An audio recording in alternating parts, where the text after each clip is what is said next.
Good afternoon. Welcome to our fifth and final segment of Martin Healthcare Advisors' Good to Great series on how to take your rehabilitation business from good to great. Again, I am Paul Martin. I'm the president of Martin Healthcare Advisors.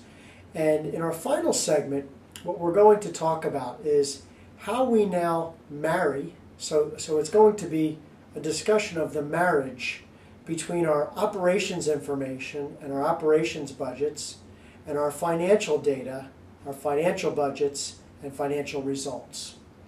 We believe that in a physical therapy rehabilitation business, that it is absolutely crucial that the operations of the business is what drives the financial results.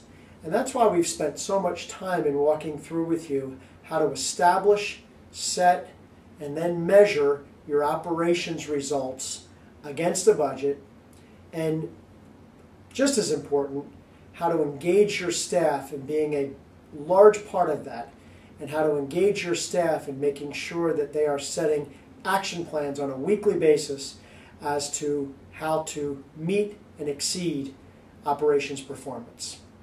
What we want to talk about today is, again, how we now marry the operations information with the financial information.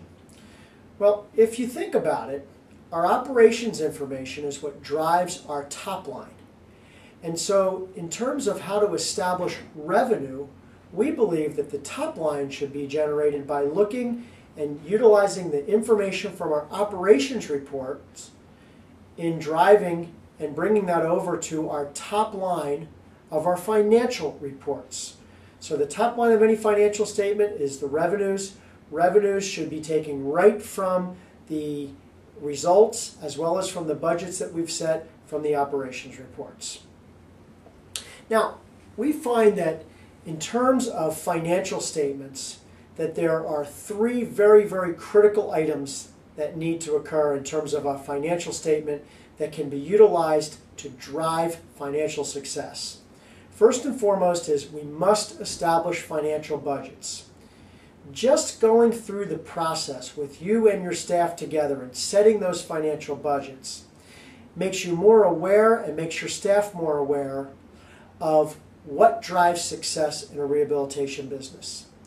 And so in going through that process, including your staff, we believe that is a building process of educating and keeping your staff a large part of achieving the financial results.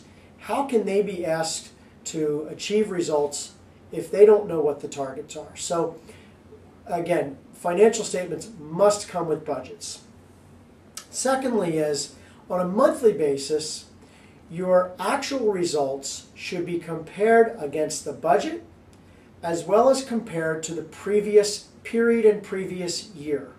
So if you look at any financial statement, and we've developed a tool that all of our clients use, a financial statement has actual for the month compared to budget for the month compared to the same month in the previous year.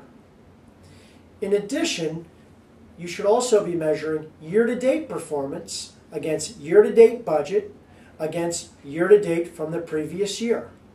And that tends to just have a clear picture, and it's like looking at a VHF TV that has all that fuzz, and all of a sudden, crystal clear now, you have high definition as to the financial results compared to your budget and compared to previous year.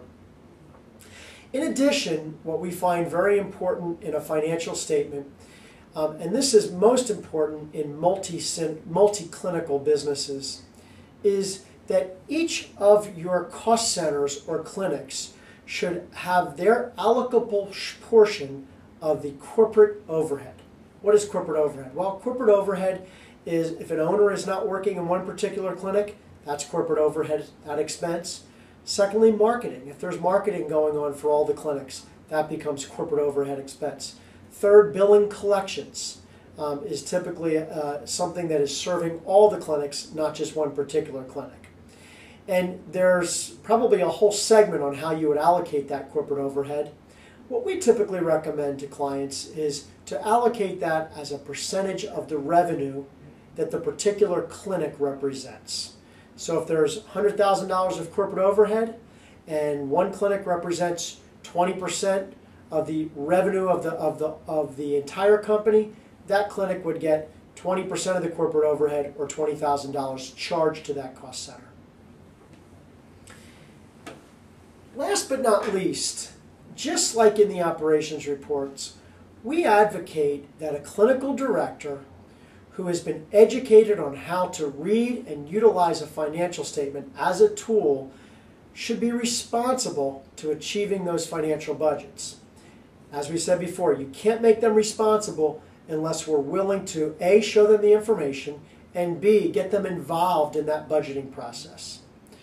And the key to success in these businesses for multiple clinic businesses is for each clinic to have a clinical director that is 100% accountable for the clinical results, the operational results, and now we've added to that the financial results. Well, I appreciate your time and hope you've enjoyed our Good to Great series. We will be coming back to you with some more valuable information on your rehabilitation business and your healthcare business and how to continue to strive for excellence. Thank you and have a great day.